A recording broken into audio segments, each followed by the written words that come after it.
আব্বে ভাই পশু পাখি সমস্ত জমি নষ্ট করে দিতেছে, এখন আমি কি করব? বারবার এই জমি নষ্ট করতেছে।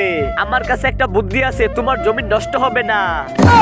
আব্বে তোর থেকে আমার বুদ্ধি ভালো আছে। আরে তোমাদের দুজনের থেকে আমারটা ভালো, আমারটা ভালো।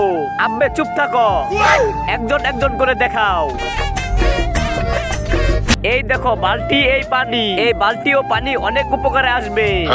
আব্বে সালা, এই বালতি ও পানি দিয়ে আমার জমিন কেমন করে উপকার হবে? এই বালতিতে পানি দিয়ে গোবর মিশিয়ে সারা জমিতে দিয়ে দিবে, তাহলে পশু পাখি ফসল খাবে না, গোবর খাবে। আরে এত গোবর কই পাবো? কত বড় জমিন। এরপর তোমারটা বলো, আমি দেখাইতাছি। আরে আরে আমার ফসল তুলো কেন? আব্বে এই ফসলগুলো তুলে ফেলবো, তাহলে পশু পাখি খেতে পারবে না আর জমিন থাকবে না। আব্বে দূর সালা, তোর এটা কেমন বুদ্ধি? সরে খাত থেকে। এখন আমি দেখাবো, আমি এমন একটা বুদ্ধি বাহির করব, তোমার জমি নষ্ট হবে না, অনেক ভালো হবে। আব্বে তাড়াতাড়ি বলো।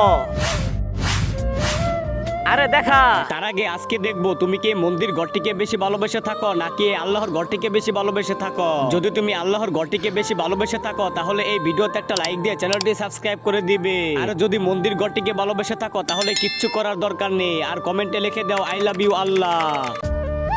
দেখো এই জমিনের ফসলগুলো নষ্ট করা নিষেধ। পশু পাখি যখন আসবে এই লেখাটা দেখবে আর চলে যাবে। আব্বে সালা, পশু পাখি পড়তে পারে? আরে পশু পাখি তো পড়তে পারে না, চলো আমরা তাদের শিক্ষিত করব।